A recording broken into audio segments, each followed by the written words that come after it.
Right, John preaching the gospel of Jesus Christ from Psalm 49.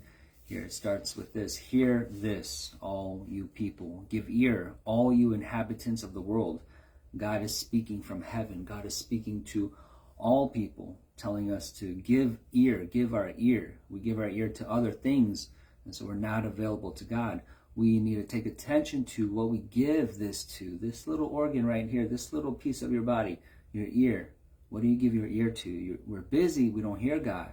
We don't hear God while God is speaking to us. Hear this, all you people. God is speaking.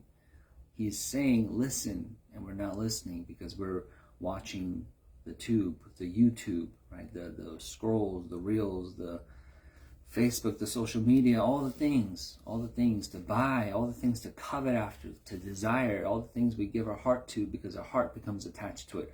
All because of what we did with this, where we turned this to. God says, give it to me. Give it to me. Listen. He has much to say. Right? Give ear, all you inhabitants of the world. All you inhabitants of the world. He's speaking to everyone. Right? Both low and high, rich and poor together. My mouth shall speak of wisdom, and the meditation of my heart shall be of understanding. I will incline mine ear to a parable. I will open my dark saying upon the harp. Wherefore should I fear in the days of evil, when the iniquity of my heels shall compass me about? They that trust in their wealth and boast themselves in the multitude of their riches, none of them can by any means redeem his brother, nor give to God a ransom for him. That's what Eli said to his sons when they were sinning. He said, if you sin against God, who can help you? Right? You sin against a man, that you can be taken to court, you can dispute the law, you can make a payment, but with God, there's no payment you can give him. Nothing you can give to God. Right? So God sent his son, Jesus Christ, because we could not make an adequate payment. The sacrifices were just a shadow of heavenly things. It didn't actually resolve us of our guilt and our conscience. Only the sacrifice that God gave by his own arm. He made the sacrifice himself, and that he sent his only son and let him be offered up for us, for the sins of the people, for a nation to be redeemed. And verse 8, for the redemption of their soul is precious, and it ceaseth forever, that he should still live forever and not see corruption. For he seeth that wise men die, likewise the fool and the brutish person perish, and leave their wealth to others.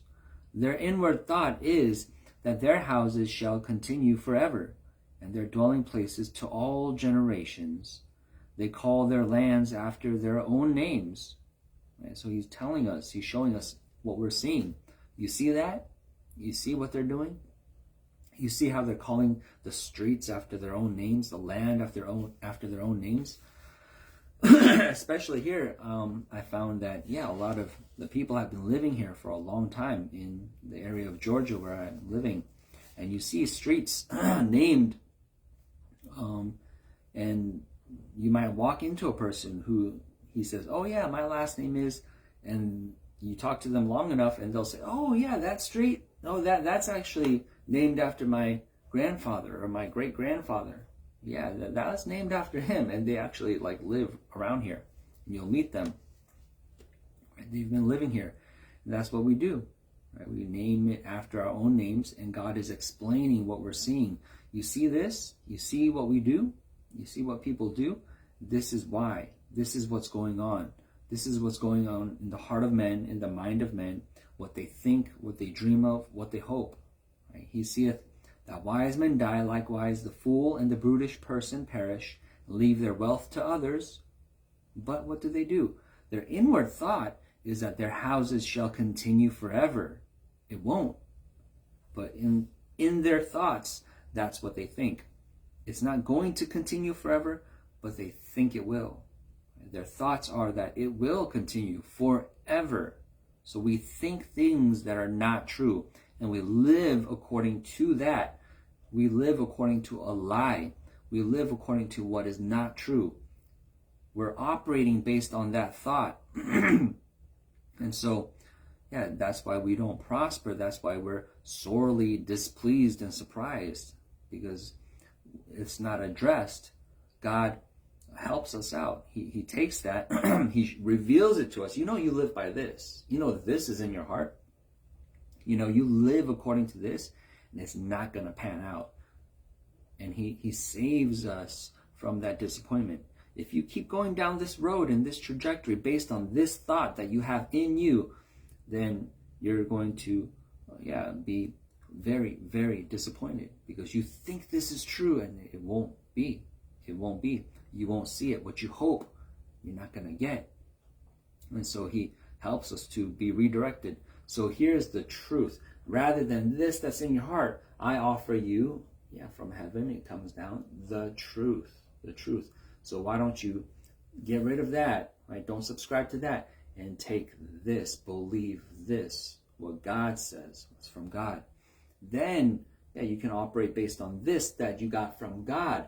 And then you'll see that it's prosperous, fruitful, unto everlasting life. It is going to keep on producing. It's going to make you a person that is blessed, the kind of person that God blesses, instead of you constantly trying to do it on your own and not getting. And I just need more education and not getting. I just need more money and not getting. I just need to spend more money and not getting.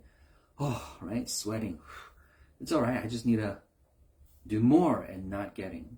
Right? So that's the cycle, the hamster on the wheel who thinks, I'm not going anywhere. That's okay. I just have to run faster. You're still not going to get anywhere. But the hamster sees change. No, see, if I run faster, see, this thing is going faster. Yeah, but the change doesn't necessarily mean that you're going to get a different result. Right? You're still in the wheel, the hamster wheel. You're just going to get tired faster without getting anything. Right? So that's how we live. Without the wisdom from God, we think, oh no, I just have to change this up. And sure enough, you change one thing, you'll see change. But is it unto what you actually desire? Right? You're not going to be satisfied. You're looking for satisfaction. You're looking for an answer to something deep down, and you have no understanding of it, where it's coming from, where these questions are coming from, where this dissatisfaction is coming from. It's something deep down, so deep. Right? Dark sayings is hidden. God is hidden. Yourself is hidden. The part of you that's crying out for God, that wants God, is hidden from even yourself. Right? Without humility, without crying out to God, that won't be unlocked and revealed and shown to you. Right? Oh, this is you. This is the part of you. Right? You need to feed this part. Right? Man does not live by bread alone, but by every word of God that proceeds from the mouth of God. Right? Until then, this part of you that's deep in you is going to be starving. It's going to be sick. It's going to be aching, bruised. It is going to be miserable. That's in you. That's a part of you. That's you at the deepest level. And yet it's locked out. It's in darkness. It's covered. It's behind doors and walls. And we keep operating. We keep living because we say, I don't need God. And we starve. Right? Why am I starving? Why do I feel dissatisfied no matter what I do? It's because, we live like beasts. We're brutish. Right? For he sees that the wise men die like the fool. Likewise, the fool and the brutish person perish and leave their wealth to others. And what a shame. You spent all your life, all that energy, trying to gather the wealth, and someone else gets it. Right? Solomon despaired of that. What is this? What is this? I get the riches and the kingdom, and I don't know who's going to go to. I don't know if he's going to manage it well. I don't know. It might all just be for nothing. There's this anxiety about that. Man, it's not going to last. I do all this, and then it just crumbles. I do all this, and then it just flies away. I do all this, and right, like someone who might buy a nice car, and then you have some reckless son who says, oh, nice, let's play with it. Drives it around and crashes it. Says, oh, right. I was saving up for that. And I finally got it. And now my son, my own blood, my own household, just crashed it. Well, thanks. Well, that was all for nothing. All that time, all that anticipation, right? We spend our lives investing in things. Retirement, yes, soon I'm going to get it. Retirement. And then you get it and you're like, what's this? Disappointed, lonely, right? Feeling your life is without purpose. I didn't think retirement would be like this. I thought, everyone just drums it up as something to celebrate, and they indeed celebrated. They gave me cake on my retirement day, and that was the best part. Right? Now what? Now what? Yeah, I was distracting myself with work, but we don't actually address the real thing that needs to be addressed. God would unlock that. God would show you that. Without the word of God, you don't have access to that. You don't have access to your own self. Their inward thought is that their houses shall continue forever. Foolishness. You operate on the foolishness. Their dwelling places to all generations. They call their lands after their own names. No, you shouldn't do that. I know what you're thinking. No, you're thinking about yourself, your own legacy. You're thinking that what you do lasts forever, that it's important. And yeah, that's why you don't turn to God. That's why you're not connected to God. That's why you're not connected to the eternal wisdom and the eternal things. That's why you don't have eternal hope. You have temporary hope, conditional joy, right? Conditional happiness, up one day, down another. Right? Yeah, people jumping off of bridges. Why? Because of an economic downturn, as if that would never happen. Right? And the foolishness of it, right? And yet, here we go. We're going to do it again. Oh, economic upturn. All right, time to party, time to YOLO, time to live like this. Wait, guys. You don't notice the pattern? You don't see what's going to come? Right? Spend it, gather it, hoard it. All right, life is about money again. Wait. You're not being sober. Economic downturn. Time to jump off bridges. Again? Wait. We're not learning our lessons. We're not seeing the pattern here. It's all about money. No, it's not. Because remember that other time? Oh, I'm so depressed. I can't believe it. My investment. Oh no. The bubble popped. Oh no. What is life? Right? And God's saying, I've been talking to you. That's what I've been saying. Yes, you should think about these things before. Right? You should think about these things. I'm talking to you today. No, but today I got money. I got money in my hand to buy a movie ticket, to buy another distraction, vain entertainment, vain life. Spend it on this, invest it on this, and build your life into a vain show so that when calamity comes, you don't have a rock. You don't have stable ground. You don't know what life's about. Your mind is not stable. Your emotion, it goes with the economy. Economy's up, you're up. Economy's down, I'm down. Why? Why should it be that way? Should it be that way? Is that man? Right? Is that man? Is that not foolish? Is that not like a beast? God says, no, you're called for higher things. You're made to be more than that. You are more than that. If only you would listen. Right? I'm telling you, I have words to give you, words to fill you with, and change you, transform you to come up higher and not stay a worm. You don't have to stay that way. But it does take a receiving, an opening of your door to God, turning of your vessel to God, the opening. God, fill me. It's your word. It's not me.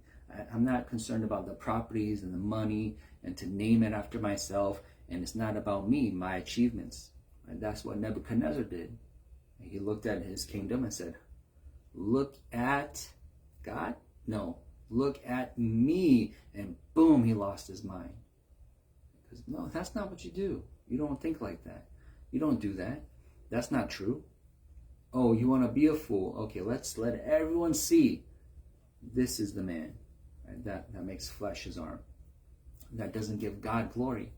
Herod, he listened to all the people that gave him praise and said, oh, this is the voice of a God. And he said, yes, and received the praise instead of giving it to God. And he died. Worms came out of him, and he died. Right? So we're given these examples. This is not how man ought to live, how man ought to think. And yet it is our tendency. That's automatic. That's already in us to do. And by default we will, if we don't intentionally turn to God. Turn to God. Right? Some people might think, I'm wise, I won't be like that. I won't think like that. I'm humble.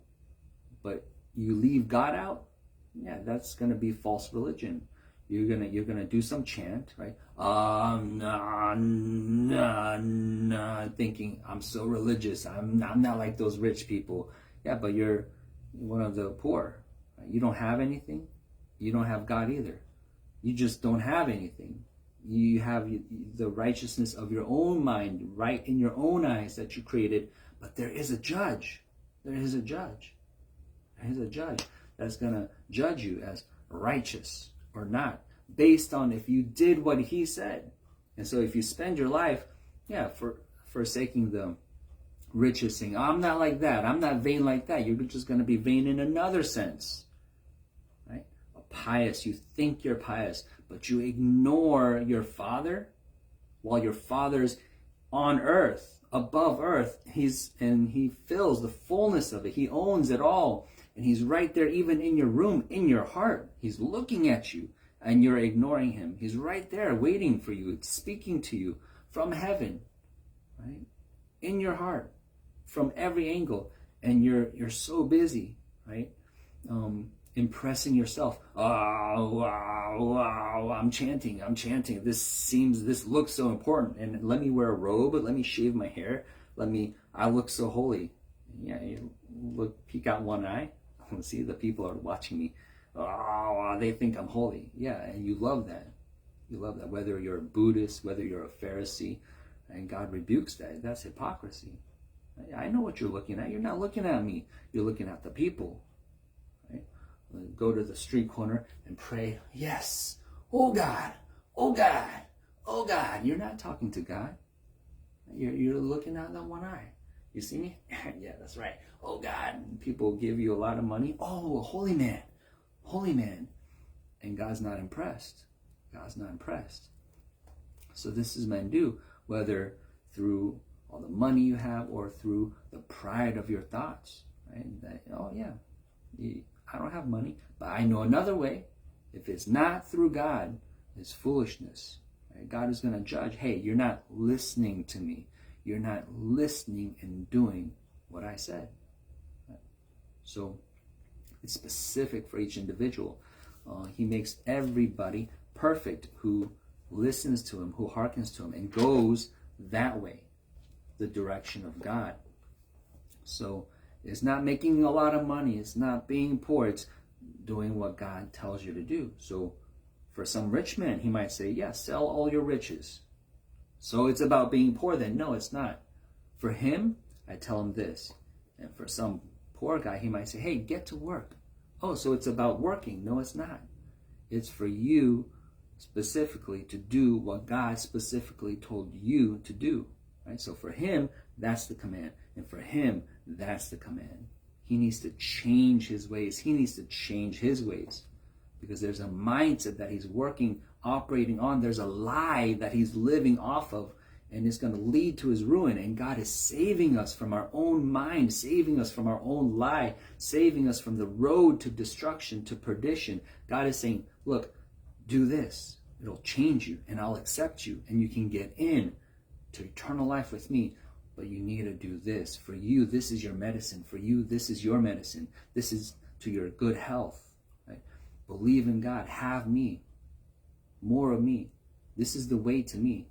And I'll give you more instruction if you can do this. So this is our foolishness. Right? This is how we live. We look at the lands. We call it after our own names. Verse 12, nevertheless, man being in honor abides not. He is like the beasts that perish. This, their way, is their folly. Yet their posterity approve their sayings. Selah. Right? That's what we're talking about. The cycles, the people that come after them, they admire the celebrities, they admire the rich, not knowing, wait, consider their end. What did they achieve? What did they get? Right? Did they overcome the curse? No. They died with tubes in their mouth and their holes and stuck to their bellies, right?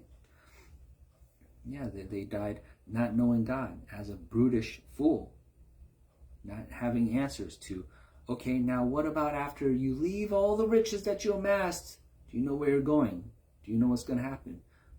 No, they're fearful of death because they lived all their life ignoring God who they're about to meet. Yeah, what a sad situation, right? You're not ready. You're not ready. You don't know where you're going. You don't know what to take. You don't know the answers. But there's going to be a quiz. There's going to be a test. There's going to be a judgment, an accounting, right? An asking of, okay, so show me what you've done. Show me your work. Right? And we're going to be scared if we haven't been doing the work. And what's the work? The work of God, right? The Father's business. This their way is their folly, yet their posterity approve their sayings, Selah. Like sheep, they are laid in the grave. Death shall feed on them, and the upright shall have dominion over them in the morning, and their beauty shall consume in the grave from their dwelling. Right? It doesn't matter how rich or how pretty you were, you're going to the grave. It all fades away. Right? And yet, how much time do we spend on looking at the mirror, putting on the makeup, putting on the jewelry, buying the clothes, making sure we look a certain way, right? And Jesus said, that's very contrary. That's foolish. That's the opposite. Why don't you work on the inside? Clean the inside. Yeah, fine. Work on the outside. Make sure you look presentable. But that much time? That much money? Plastic surgery? Really? You want to do all that? Oh, you want to paint your house again? Wash your car again? You want to change your hairstyle, hair color again? Change your eye color? You want to do all that? Why? Who's watching? Who cares, right? What does God care about? What is he looking at? And yet you're spending zero time on that, and yet that's what God's going to hold you accountable for. Okay, did you turn from wood to gold? Let's see. You did nothing? No work?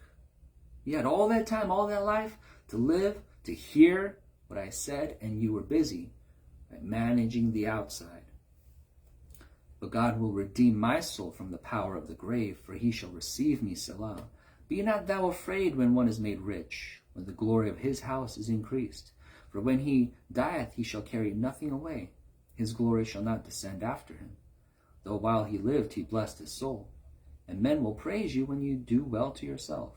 He shall go to the generation of his fathers. They shall never see light. Man that is in honor and understands not is like the beasts that perish. Man. And yeah, look at the end of Psalms 50, verse 22. Now consider this, ye that forget God, lest I tear you in pieces, and there be none to deliver. Whoso offereth praise glorifieth me, and to him that orders his conversation aright will I show the salvation of God. Man, what a contrast, right?